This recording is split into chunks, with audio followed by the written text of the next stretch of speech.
Assalamu алейкум. Facebook парақшасында отырған достар, Facebook парақшасының қолдаушылары,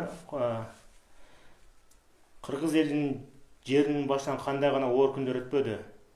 Еліміздің башында 30 жылдан бері бийлик жүргізіп келген чиновниктер өздерінің жеке қызықчылығы, чөнтөгү үчүн иштеп жашап келишти. Ушундай насипкорлугун кесепети буларды капканга түшүрүп, 5-октябрда элдик төңкөрүш болду. Башкача айтканда, бийликти эл кулатты.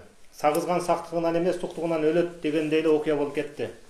Биз бүгүн ушул сөзүбүздү баштардан алсын кыргыз эл жазуучусу, драматург, окумуштуу, журналист, режиссер Манасты орусчадан кыргызчага которгон. Кыргызчадан орусчага которгон, кечиресиздер.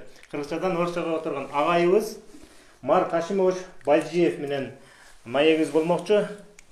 Урматтуу Facebook колдонуучулар, биз ушул неменин астында, биз ага суроо берердин астында, биз анча-мынча немелерибизди даярдап алалы. Агайдын бир немеси бар экен, андай бир ушул жылдын 17-сентябрында Азия News гезитинде жарык көргөн өзүнүн кайрылуусу болгон экен. Кандуу желектин ортосунда күйүп турган түндүк жакшылыктын белгиси эмес, түндүгүн өрттөнсүн деген каргыш бар депчи. Мына ушул азыр ушул темасында аягында сөзүн окуп коён. Урматтуу Сооронбай Шарипович, урматтуу болочок депутаттар, эгер чындыгында эле максатыңар мамлекетибиздин чарбасын өстүрүп, эл журтубузду байытып, аман сактап калам десеңер, чыгым болбой, элибизди бөлүп жарбай, кыянатка учуратпай, коронавирус жүрүп жатканда татаал ишти жүргүзбөй, шайлоо күнүн 2-3 айга жылдырса жакшы болор эле. Карынын сөзүн капка сал дейт элибиз. Бул насаатты аткарбаган ажоолорубуз кандай шорго калды? Урматтуу өтүнүчү менен кыргыз эл жазуучусу, легендарлуу парламенттин экс депутаты, пенсионер Мар Бальжиев деп. Эми ушундай жакшы сөздөрдү айтып кеткен экен агайыбыз. Анан агайыбыздын дагы мындай бир немесин, агайыбызга да бир суроону берип кетким келет эле. Неме деген? Жанагы азыркы жазылган конституция жөнүндөчү, конституцияны деген конституциянын долбоору чыкты. Ошол конституциянын мүчөсү экенсиз. Оюңуз кандай агай? Ушул жөнүндө айтып берсеңиз. Эми биринчиден тиги берчи мактанып коюна дегенде, мына чындыгында Манас Эметей Сейтекти орус тилине бир менен котордум. Мынакей 7-8 эмеге которулуп кетти. Америкада, Украинада, Азербайжанда, өзбектер дагы тиги мен орусча менен котордум, мактанып коем. Колуңарга тий салып окуп койсоңор, аны күнчүлдүктү бир китепке 16 томду бир китеп кылып чыгардым. Дүкөндө бар, бул бир. Анан жанагы сен берген суроого мен мындай дейм, жанагы карын сөзү капка сал деген мен чыгарган сөз эмес, аны билесиңер. Ушинтип жазсам, атаганат ушу Сооронбай Шарипович эч бир реакция кылбай койду, болбой эле өткөрүп алды выборду. Аны эмнени көрбөдүңөрбү? Кан төгүлдү. Ансыз эле мен тилимди алса болмок. Анан мына уреке дагы бир кайра башка бир шарт келди, өзүңөр билесиңер кандай болуп кеткенин. Бу дагы эми бу мына эгемендүү мамлекеттин башатында тургандардын биринин жанагы биринчи конституция 93 жазылган конституция. Ошонун эксперти мен болчумун. Муну тиги жазгандар жазган, анан эмени орусча, кыргызча текстин карап чыккын деп мага тапшырма берген да ошо кездеги жогорку кеңеш. Анан анда бери канча жыл өттү. Анан мына уреке азыр жаңы конституциянын эмесин долбоорун элге таратыптыр. Окуп алып мен капа болдум. Чындыгында. Анан адейбиз будайбыз жана кийин бир топ депутаттар каршы чыгып атпайбы? Ошол эле тиги Каныбек Алиев, Шернияз атыктар. Булардын айтканы үчүн анткени негеди теңирден тескери кылып коюпту. Муну мен ойлойм, кечирип койгула, бу тиги орусча айтканда тиги садык эмеге садырга эме болуш керек экен. Компромат атайлап туруп. Башкача болуп кетти. Ошол элдик курултай жөнүндө, сот системасы жөнүндө муну баары теңирден тескери. Провокация деп айтынбайбын. Мен барганда айтынбайбын. Биринчи жолу эме бардым. чогулушуна конституциянын. Анан бул мындай да. Бул деген мынакей сен айткандай байкап көрсөң 7 жолу теги өзгөртүптүр биринчи конституцияны. Булам экинчи жолу Акаев өзгөртү, Бакиев өзгөртү, чыккан сайын каршы чыксын, окуй турат булачы, шашпагылачы. Бу деген тетиги башка мамлекет элдикин карабагыла. Орусча эмен бар статьям. Не гоняться за чужими образцами. Акаевка жазганым, Бакиевке жазганым бар. Ушул жана 10-жылы теги эме чыкканда, конституция чыга баштаганда ким Путин эме чыкпады статьяны. Кыргызы опять наступили на те же грабли деп. Ана мен чоң статья чыгардым. Не наступить вы на кетмен. Граблесиңи билесиз, тырмак буягыңа тиет. Кетмен башы болсак, башыбыз жарылат деп жазып чыккам. Анан кайра жаздым. Все-таки наступили, башыбыз жарылбады. Мынакей конституцияны түзген Текебай өз түрмөгө түшүп калды. Кабыл алган премьер-министр бар түрмөгө түштү. Ким болсо Атамбаев аны кабыл алган адагы түрмөгө жатып калды. Жакшылык алып келген жок.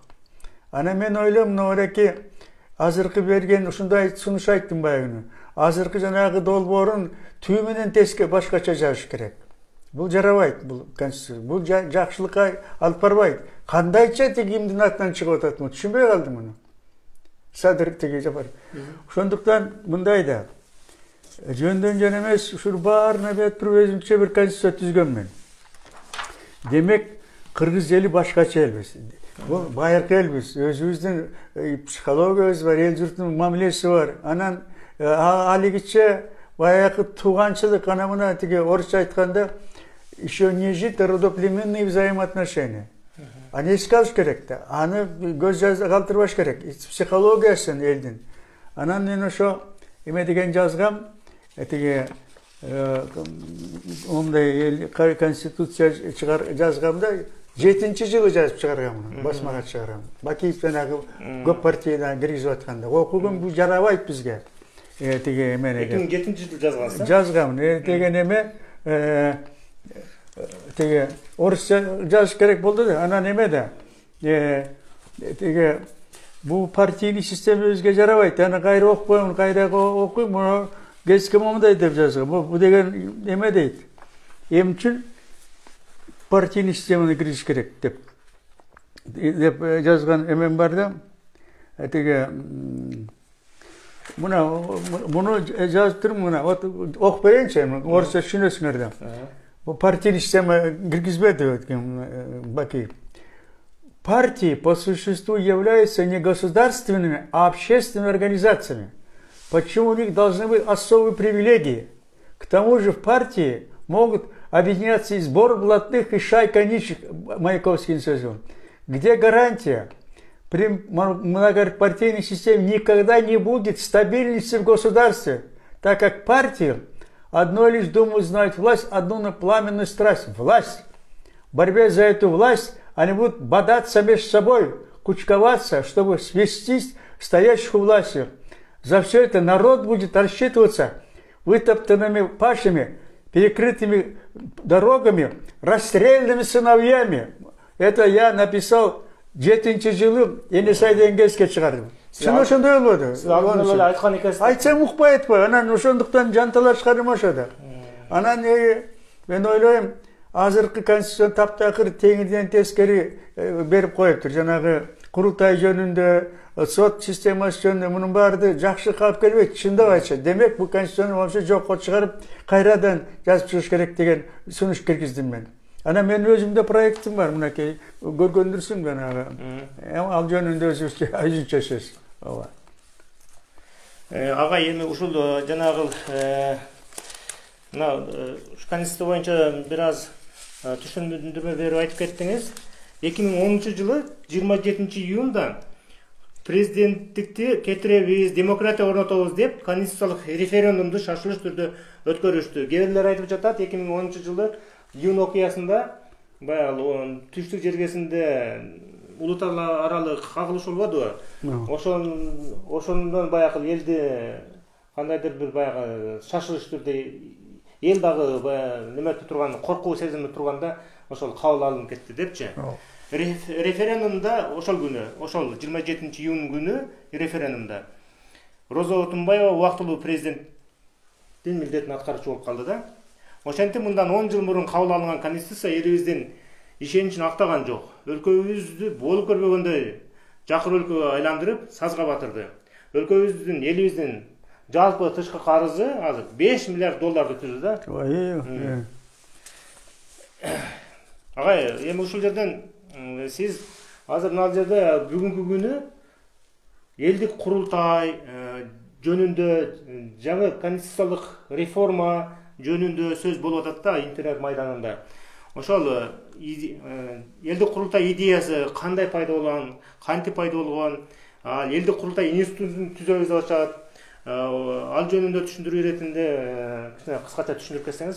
Мындайды, айтып атпайм, ар элдин өзүнүн эмеси бар, тиги жашоо шарты, идеологиясы бар дейли, тарыхы бар дегендей.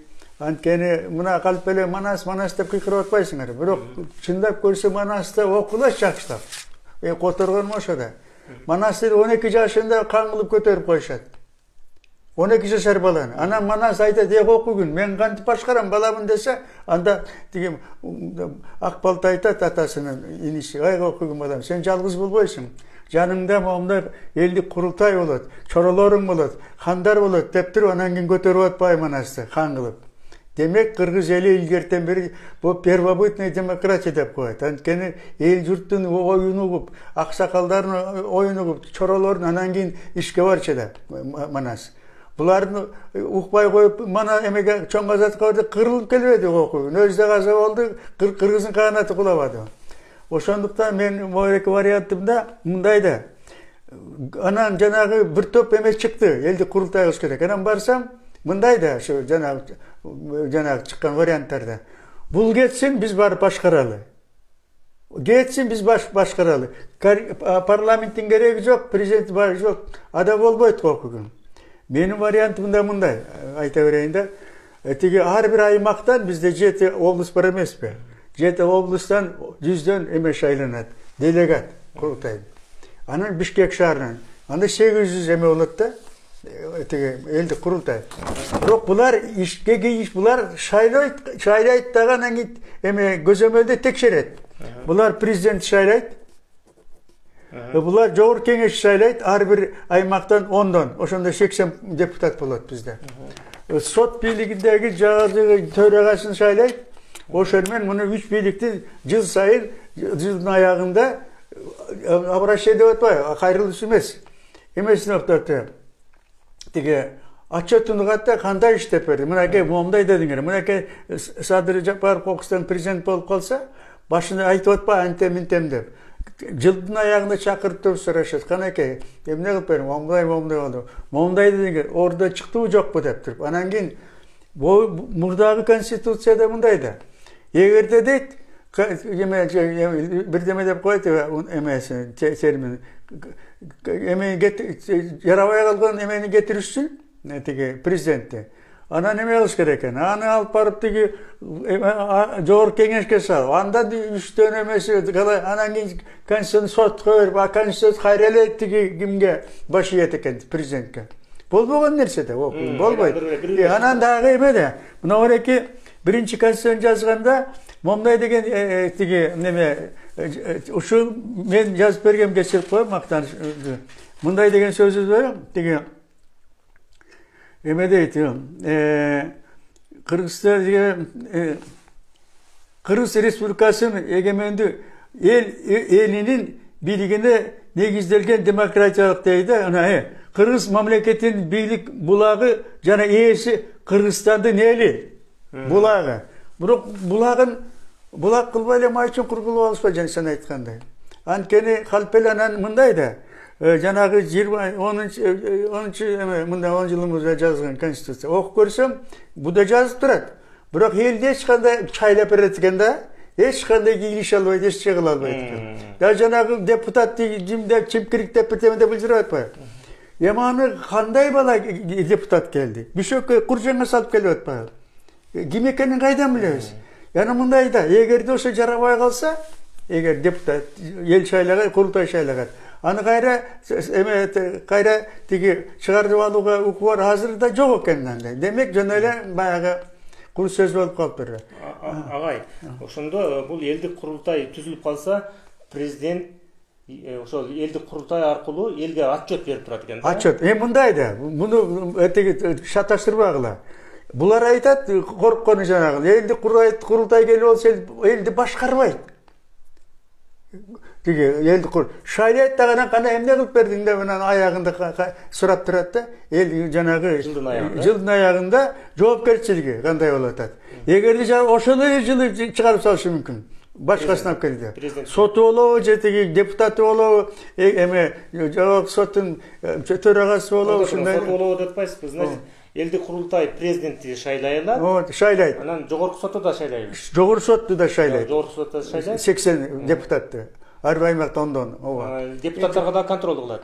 Анан кийин аларда дагы бир кызык нерсени чыгардым мен. Эгерде жогорку соттун төрагасын курултай шайласа, ал эч ким баш ийбейт, элден башка, чындыкка.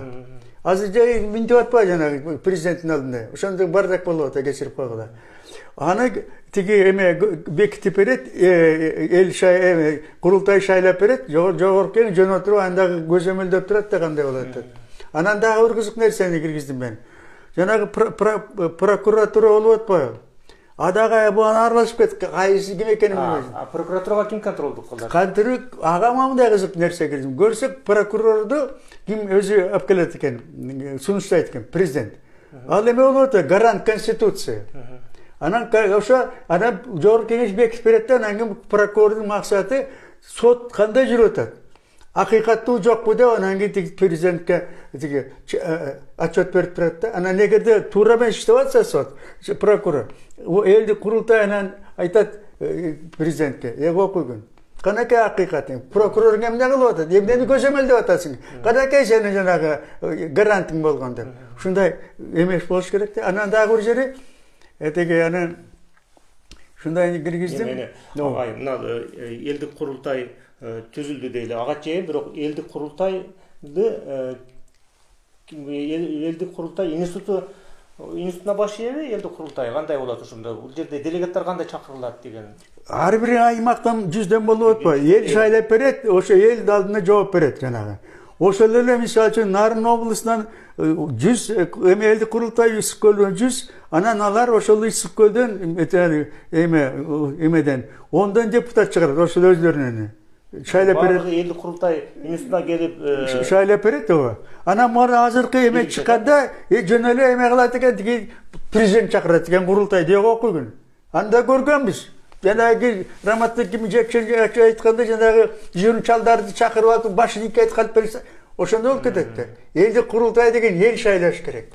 А жанагы эме президент дагы бардыгын ошо шайлайт дагы эл журттун алдында элдин өкүлү болуп атпайбы курултай. Ошого отчет берип турат да мындай. Ошондо бийлик толук элге өтөт экен. Элге өтөт. Ошондо эл булагы болот да. Эл бийлебейт, бирок булагы болот да, мынакей. Билдиңби? Ошондо мисалы бир айыл өкмөтүнөн канча депутат шайланып калышы мүмкүн? Айыл жок, делегат кандай гана болбосун, мындай да дагы жана мындай сөз болду. Эгерде мисалы үчүн Ысык-Көл облусуна баланча жаран жашайт. Нарында андан тиги түштүктө тигиде да элдин санына жараша. Эл жок. Ар бир аймактан дейли облустан 100дөн курултай делегаты 10дон депутат. Кандай гана болбосун. Демократия деген ошол да. Областар ошол боюнча калабы же аларда? Жок, областар ар бир облус чыгарат өзүнүкүн. Анан жанагы Бишкек шаары дагы облус катары кетет да мындайча айтканда. Ошондо 800 болот да, 80 депутат. Анан дагы сөз болуп калып атат, кыстыра кетейин. Ал депутаттарды кандай багыш керек деп окуйгун. Мынакей 120 депутатты багып атпайбы статтан калып. Эми 40ка кыскарат. Ошондон эле акчасын жанагы делегаттарды анча-мынча каражат берип келип калды. Делегаттарды ошондо ким каржылайт? Ошол жанагы бюджеттин жана акча бөлүнүп атпайбы? Ошондон эле жанагы 40 депутаттын акчасы менен келет ошол. Эми анда 30 миң 40 миңден болбойт да, 1 10 миңден берип турса. Элдик курултай канча срокко шайланат? Элдик курултай шайланат 4 жылга. 4 жылга шайланат. Депутаттар 5 жылга. Emeni olsa prezidenti çu degende 10 yılga şaylайды. Мыйзам чыгарчу ким болот анда? Мыйзамды чыгаруучу ким? Мыйзам, басачы жадагы эме жогорку кеңеш мыйзам чыгарат да ошону текшерет. Көзөмөлдөп. Эгерде ошону аткарбаса, тиги анан дагы бир эме жанагы президентский камылды жок. Эгерде жоопкерчилик бир адамдын колунда болсо болбойт кокугун. Ошондуктан мен эле мурда бакырып чыккан баягы Акаевди шайлап атканда айтканбыз, Асаке, сен өкмөттү дагы мамлекетти колуңа алып, а дегенде макул кийин аягым эмне болду? Мынакей. Анан болуп 32 эме өзгөрбөдү 30 жылдын ичинде. Бул эмне деген эме? Ошондуктан вариантын боюнча тиги эме президент ажообуз, өкмөт башчысы да мамлекет башчысы бирок өзүнчө эме командасы ошону иштеп берет. Жыл сайынан тиги эл алдында, курултай алдында тиги отчет берип турат. Өзгөртүү боюнча айтып атпайсызбы? Мисалы, Грузияда 30 жолу өзгөртүү болду конституциясында, 30 жолу. Ошол. Ал эми биздикинде болсо, сиз жетөөнү деп атасыз, кээ болсо 12 жолу өзгөртүү болгон деп атат. Жок, эме киришкенде жанагы андай толуктама киришкен. А бирок чындап 7 жолу өзгөрдү. Баштан аяк. Эми агай бүгүнкү ушул маегибизде эки бир орчунду эки ушул жазылган конституцияда, конституциянын немеси. Конституция өзү мындай эле жука эле бир немеден жүрүп турат экен. Буну эгерде бир күндө кечке чейин окуса бир адам жөндөп эле мындай жаттап алса болду экен да бул конституциянычы. Анан эч кандай кыйынчылыгы жок экен. Мурдагыдай жанагы биздин Европанын конституциясын көчүрүп анан киргизишпеди 2010-жылы. Анын калыңдыгы мындан эле бир жарымдай болсо ушундай аябай. Эми ал чоң мамлекет анын унасы бар. Американын конституциясы деле ушундай жука дейт, канча жыл мурун жазылган дейт. Ооба. Онан эле мына кабылдана турган биздин конституция деле жука эле ушундай бир сүрө сыяктуу болсо керек. Эми биздин элибиз үчүн аябай ыңгайлуу. Бул мындай жанагы конституция негизги закон болгон токетер жерин жазыш керек. Андан ары кандай болот? Кандай ичинде закондор өзүнчө кетет. Сот закону болот, тиги эме закону болот, айыл чарба атат, ал өзүнчө. Ал өзүнчө. Аткаруу закондору да. Конституция деген эме өзү бул мамлекеттин негизги мыйзамы болот. О, негизги мыйзам да. Эмеси да сөңгөгү. Эми агай ушул бүгүнкү конституция боюнча биз жаңы алынып жаткан конституциялык реформа жөнүндө сөз кылып атабыз. Ушундан эми биз ичинен бир эки өзөктүү бир маселени мен түшүндүрмө алып алсам деп атам да сизденчи. Биринчиси бул Кыргыз туусу боюнча, экинчиси бул Кыргыз Республикасынын мамлекетинин символикалары болуп эсептелет. Экинчиси кыргыз тили боюнча. Ушул эки маселени, эки суроога так жооп берип койсоңуз жакшы болот эле. Эмне сиздин жазган конституцияңыз боюнча мына кыргыз туусунун түсү кызыл болуп белгилендир да. Эми ошол жанагы сиз мурунку президент Сооронбай Жээнбековго дагы ушул кандуу желектин ортосунда күйүп турган түндүк жакшылыктын белгиси эмес, түндүгүң өртөнсүн деген каргыш бар деп ошондон калган экен да деп атасыз. Ошол азыр биринчи сурообуз ошол туу боюнча болсун, ошол туу боюнча айтып берсеңиз. Эми мындай да, мен жанагы жөнөкөйдө журналист эмесмин да. Туу жөнүндө сөз болгондо туу деген туу кыргыздын эме белгиси да, байрагы кандай десек. Анан баягы как раз боореки гимнди кабыл алып атканда, тууну кабыл алып аткан ошонун эмеси тиги төрагасы мен болчумун. Анткени кечирип койгула, мен ошо билимим ошондой экен. Анан кийин келгенде художниктин баарын чакырып айттым, садагылар. Бир кыргыздын эмеси бар, өзүнчө бир эмеси бар да, таңбыр. Белгиси, мына түндүк деген укмуштай нерсе. Ушуну карагылачы. Киргизгиле туу тарттан деп киргиздим. Анткени өз символу бар да. Анткени бала сразу көзүң ачканда түндүктү көрөсүң кыргыз баласы. Биринчиден. Анан ар кандай жазып келишти. Анан моореки дагы менин художнигим тартып келди моорекинде көктү. Көк свет, анткени туу мынакей ортосунда түндүк турат. Көгөргөн асман мына кут жылдыз. Бул болсо тиги эме Жетису. Кыргызды илгери Жетису деп койчу, Семиречи. Жетисунун белгиси да. Жетису деп койчу. Жетису деп койчу ошо. Ойлосоң, жылдыздагы 7 эме 6 эмеси бар экен, тиги. Эмеси бар да, эмет турбайбы? Кут жылдыз деп коет. Анан сонун келетип бир кезде жана кызыл болуп калды. Кой десек болбой койду. Анан колду көтөргөндө бул өтпөй калды жана кызыл өтүп кетти. Анан дагы бакырып чыктым. Эга калып кетейиндер. Бул кандайча десем дейт, кимдир бирөө чыкты. Жок, бу дейт, көк деген, бул деген эме Траурдун белгиси дейт. Анан кызыл деген дейт, бул эме Манастын туусу. Бу дейт кайра чыгып айттым да. Ойго кандай болгон эмес. Диги бул эме биринчиден бул көгүлтүр деме асман. Көк эмес, көгүлтүр деп койгон. Анан кийин эменде айтып бердим да, Манаста моундай сөз бар. Окугулачы окугу Манасты. Билбей турбайсыңбы? Манас деген кызыл туу менен согушка чыккан. Чоң азатка чыккан. Кырылбады кырыздын баары бар туруп, андан да айтып бердим. Ошо окуп берейин. Азыр о жерде, мына. О жерде Манас демесин сен окуп берсең, азыр садагасы. Мына. Ал орусчасы. Бул орусчасы экен. Мына о жерде окуп берчи. О жерден мына. Мен окусам айтат, мактанып атат чал деп. Так. Мыккан түшөр. Да. Окусам ошо, эмне дең? Кан түштү. Мындан баштап окуп. Жок, анын баарын окуп отурасың. Көпкөк желек деген туу менен деген. Көпкөк желек туу менен, кыйкыры кызыл чуу менен. Кыргыздаган дуу менен кыран Манас жөнөдү дейт Сагынбай. Манас Алтайдан эл журту менен өз мекенине жол тартканда. Алтайдан көк туу менен келет. Анан эмне болду окусаң, андан эмне болду? Кан түстүү кызыл туу согуштун белгиси болгон. Кызылды Манас кийиптир. Кытайга кылары каары бар. Ак асаба кызыл туу. Айгалайган чуручу. Манас хандын кызыл туу Ажыбайга тапшырып, кырандардын баарысы урушка кирди жабылып дейт. Согуштун белгиси. Ооба. Кызыл туу менен чоң казатка чыккан Манас чоролору менен курман болуп, эгемендүү каганаты кулайт. Кыргыздын залкаракыны Тыныбек Чыңгыз хандын чабулуу төмөнкүдөй баяндайт. Жетим бала жесирди, чуркуратып ыйлатып, ак асаба кызыл туу, ай аланды кан баскан, көк асаба кызыл туу, көл дарыя кан баскан. Деп Тоголок молдонун эскерүүсүндө Ормон хандын уулу Төрөгелди бугу уруусуна кол салаарда бугунун четинен бир бечараны кармап келишип, муздап туусун кандап алып жөнөдү дейт.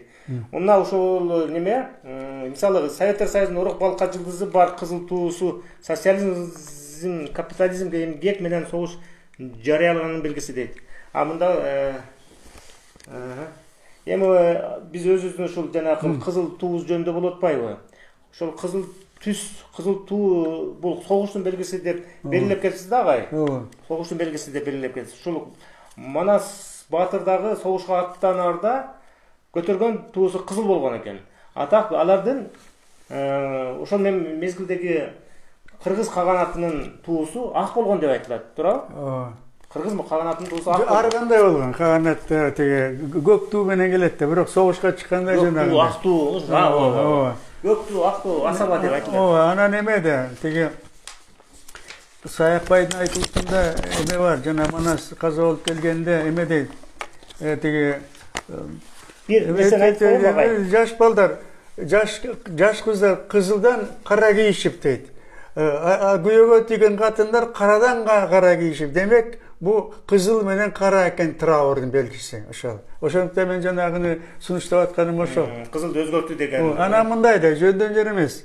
Тиги айтсам болбой коюшту, анан ойго куйгун, анан жанагы азыр мындай атпайбы, деп туруп жалындап күйүп атат. Ал оттун белгиси. Шоол эмес, шоору түптүз кетет да. Анда айткан бакырып, ойго жакшылык болбойт десе болбой койду. Мынакей канча балабыз каза болду, туунун түбүнү кыпкызыл, канга боелбоду. Тиги түштүктө канча түндүк өрттөндү. Анан мындай деле баягы 5 эмеде деле кан төгүлбөдү жанагындай. Бул жакшы белгиси болду. Мындай карасаңыз 30 жылдын ичинде Кыргыз Республикасы, Кыргыз мамлекетибиздин тагдырында кан төгүүлөрү аябай эле көп болуп турат. Жок, ошондо да. Аксы окуясын билдирет. Ой, окуйн, ошону айтты. Окуясынан бери кандай. Ушул кызыл түстү өзгөртүү деген нерсени бул агай өзү туура көтөрүп атабы, туура эмес көтөрүп атабы, аны сиздер да өзүңүздөр бир баалап, анан өзүңүздөр да өз ой пикириңиздерди айтасыздар, урматтуу Facebook колдонуучулар. Анан мен дагы бир баягы нерсени айтып коеюн, бул мусулманчылыкта дагы кызыл нерсе, кызыл кийбе же болбосо кызыл түшүңдө кызыл көрсөң анда деген жерлер баягы неменин белгиси деген жерлер бар экен да.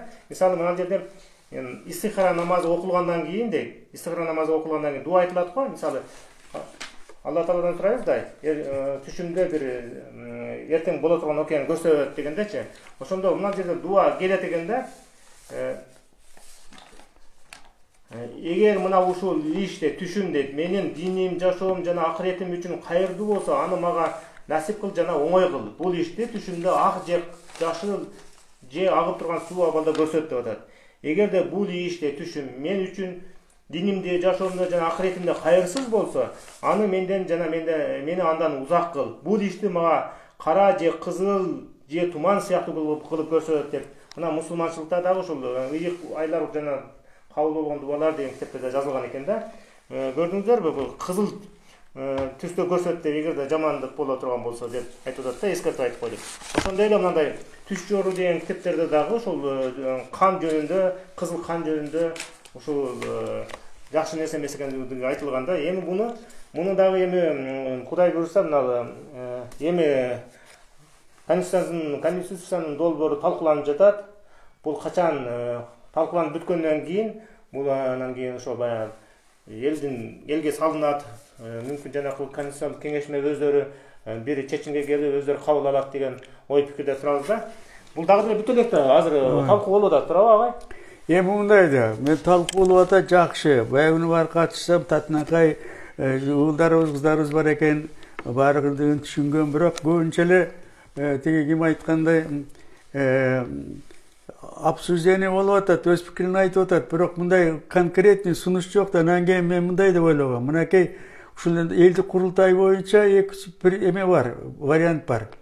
Башкача вариант. Ошонун баарын отуруп алып туруп, жийине карап, керектүүсүн алып, ушундай кылыш керек болуп атат да, бул бир. Экинчиси, бизде аксакалдар эмеге жазган, ошо эле азыркы ошо өкмөттөргө.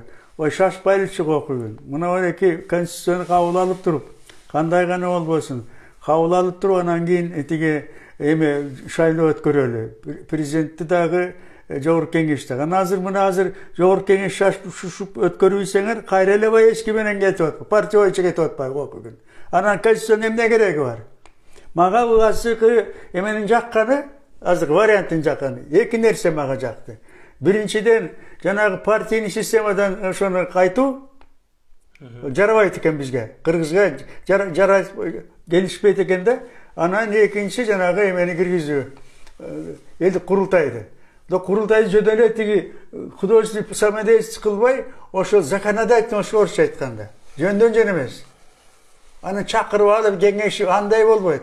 Ушул эки маселе чечилсе болот, бирок муну чечип алган эгерде азыркы конституция боюнча шайлап алсак, депутат кайра эле баягы башат. Айтты ғой деди, тилиме түркү айткан, мен эч бир да жол жаңылган жокмун. Айткан окуйгун, жанагы биринчи конституцияны алып атканда Аскар Акаевич мен өкмөттү башкарбайм дегенде айткан, орусча сүйлөчүбүз. Это кончится бардаком кончится. Правительство превратится в козла отпущения. Вы все грехи будете сваливать на это десем. Так ошондой болот мынакей. 32 эмени аларга дубал да, албаларга эмне күнөө бар. Ушул эмени алганда канчасын түшүрүп атат. Колунан эмне келет? Аткаруучу да. Анан жанагы парламентский правление деген бир балекет чыгат. Кайдагы парламентский правление? Правление эме деп турбайбы? Орус кайда Верховный Совет деп, кыргыз кеңеш деп турат. Жогу кеңеш берет, башкарбайт булар. Бирок кеңешип турат. Жакшын жакшы, жаманын жаман деп. Кептин баары ушунда да. Эми агай азыр эл ойгонуп калды. Эл азыр эл таразы болуп атат. Ар жай бер жагын дагы талкуулайт деген ойдо турабыз. Азыр сиз бизге мына туу жөнүндө, кыргыздын байрагы жөнүндө айтып бердиңиз. Кызыл түстү көк түскө, көгүлтүр түскө айландырса жакшы болот эле дегенде. Дагы бир неме, мына ушул долбоордогу бир неме биздин неме жанагы биз сиз мына жерде жазган экенсиз 5-эрежеби 4-эреже болуп турат. Тил боюнча тил боюнча кыргыз тили боюнча Кыргызстан Республикасынын мамлекеттик тили кыргыз тил. Бул сиздин баягы вариантыңыз боюнча жазылып атат да. Экинчи, Кыргызстанда орус тили эл аралык тил катары башка тилдеги улуттар жана мамлекеттер менен катнашууга колдонулат. Үчүнчү, Кыргызстанда жашаган улуттардын тили, салты, маданияты конституциялык мыйзам негизинде сакталат жана өнүктүрүлөт деп жазып турсуз да. Мына ушул жөнүндө да айтып берсеңиз. Себеби мен мына жерде мен бир нерсени айтып коеюн агай. Мен өзү көп балалуу атамын өзү. 8 балам бар. 4 Кыргызстанда, 4 Россияда. Россияда мектептерде окуп, ушул жакта орус бири менен орусча сүйлөшөт. Анан ошого байланыштуу мен да азыр ойлоп атам да, алар бияка келе турган болсо, Бишкекте азыр бүт эле баардыгы кыргыз эмес, орус тилинде сүйлөшүп калбадыбы? Бул жака келсе бизге кыргыз тилинин эле кереги жок экен, орус тилинде сүйлөшө берели деп алар дагы баягындай кыргыз тилин унутуп калабы деп мен да өзүмчө кооптонуп турам да. Ошол эле нерсе, эгерде мына жерде кыргыз тили жана кыргыз тили бир эле кыргыз мамлекеттик тил эмес, расмий тил катарында кабыл алынса жакшы болот эле го деген ой кетти да. Башка улуттардагы, башка мамлекеттердагы ошол кыргыз тили аркылуу биздин мамлекетке келип, алар дагы аракет кылат беле кыргыз тилин үйрөнгөнгө дегенчи. Мындай да, мен деген айтып атпайм, асмандан түшө калган жерим жок. 89-жылы биз эми кабыл алганда кыргыз тили мамлекеттик тил болсун. Ошого катышкан комиссиянын чоң актив мүчөсү мен болчумун. Анан кийин Муареке конституцияны жазып атканда 5-статья болчу, баягы 93-жылы. Ошондо дагы мен киргизип бергем. Анан бул мындай да, эми анан кийин муну да бузушту. Тиги мына менин варианты боюнча сен жана окуп бердиңби? Кыргыз тили, орус тили кандай болот деп. Орусча вариантында окуйсузбу? Орусча варианты еще точнее. Мен өзүм окуп берейинчи орусча. Мындай да. Статья 5. Государственным языком Республики Кыргызстан является кыргызский язык. Точно болсын. Вот.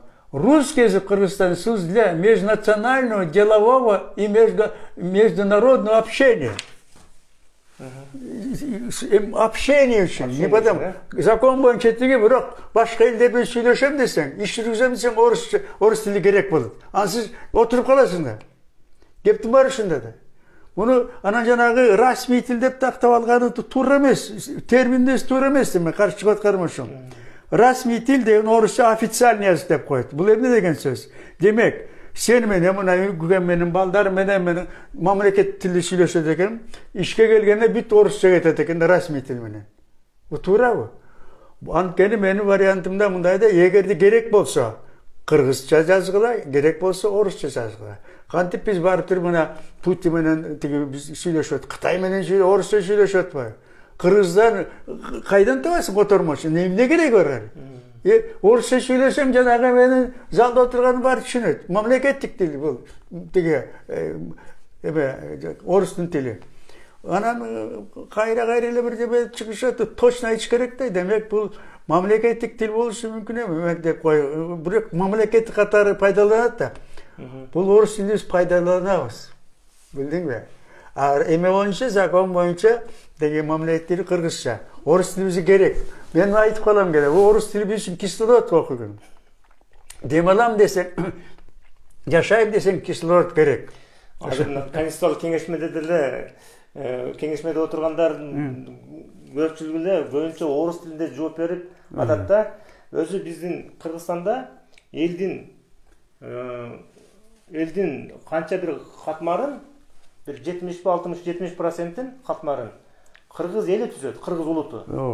Эми ушул жерде өкүндүргөнү эми ушул кеңешмеде да орусча сүйлөшүп, баягы келди айыл жериндегилер жакшы түшүнбөйт ага. Туура. Мындай да, мындай кылыш керек. Биз деген жана закон кабыл алганда орус тилин, кыргыз тилин эме Акаевка чыгарган указ. Двуязычие дегенде, мына эмчи мынакей Чыңгыз Айтматов кайдан чыкты? Мындай да турайын. Мынакей канча мен мактанып коюм, менин пьесаларым 247 театр коюптур. Кыргыздан башка. орыс тилине жазгам, ошону орус тилине кетип атат. Мына манасыбыз эле мынакей 8 тилге которулуп кетти. Анткени орус тили бизге абдан керек. Бирок сабак берүү начар болуп атат. Мисалы үчүн илгери атамдар жаш кезинде барып туруп тиги эме кылышкан. Мекемелер көбүнчө орус экен да.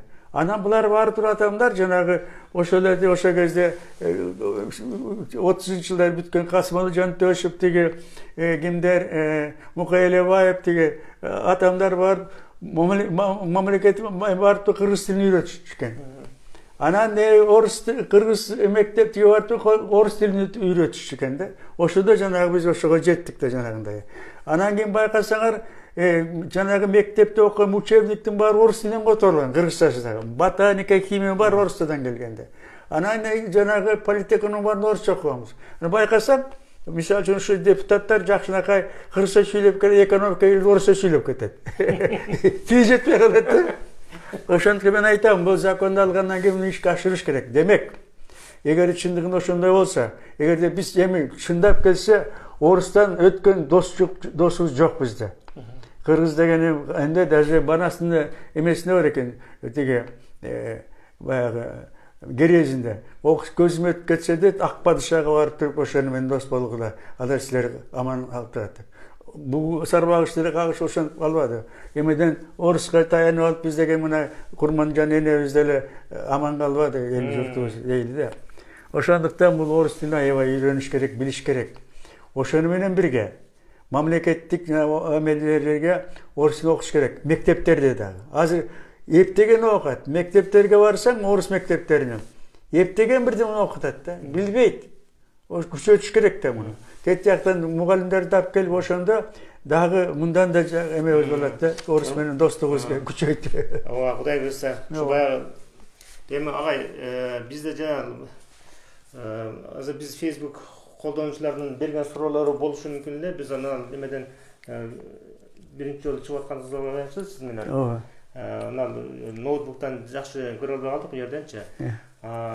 Суроолорду берип атсаңар, анча биздин мекеме чыгабы мунун, чыгарчы. Ошол неме чыкпай атат. Мен азыр неме телефондон азыр мен бир сыра көрсөм анданчы. Анан эгерде суроолор болгон болсо, мен сизге айтаман да. Бул эмне чыкпай калды?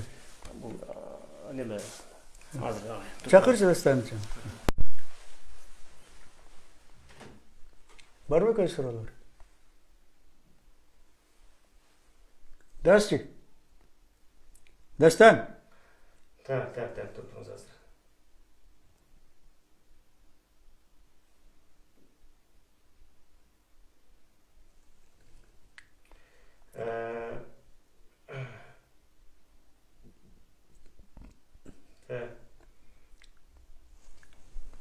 Оозен бирдемесин өчүрүп алдың го дейм сен, байкабай. Мына чыкты. О жерге караш, чыкты.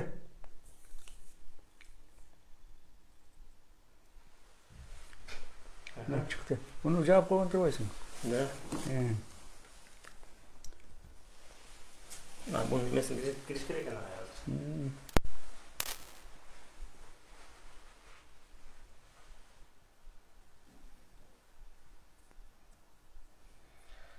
Кыргызстанга чоң салым кошконуңузга чоң рахмат. Манасты башка тилге которуп чыгарганыңызга деп Майрам Аманбаева деген жазып атат сизгечи.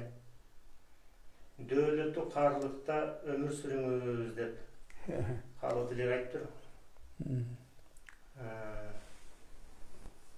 Ошону агай. Анан бизде азыр неменен сиз менен бул тил боюнча, анан ошондой эле туу боюнча, байрак боюнча, андан тышкары ушул жанагы неме боюнча, конституциялык реформа боюнча кыскача маек куруп бердиңиз агай. Сизге чоң рахмат. Мындан кийинки дагы бир жанагы конституциялык кеңешмени дагы биз ага да көз салып турабыз, алардын кеңешмедеги мүчөлөрүнүн иштеген иштеринечи. Андан тышкары сиз аркылуу сиз дагы ошол катарда мүчөсүз, ошол жерде конституциялык кеңешмеде. Сизден дагы ошол кеңеш алып турабыз, эмне кылса болот, кандай болот. Кыргыз элибиз дагы ошого өздөрүнүн ой пикирлерин жазат деген ойдобуз. Кудай буйрса. Урматтуу Facebook колдонуучулар, урматтуу достор, жакшы калыңыздар. Кийинки жолугушканга чейин биз эстафетабызды дагы улантабыз деген ойдобуз.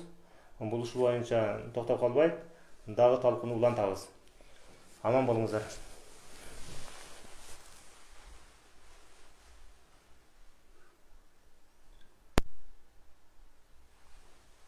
Биттик бе?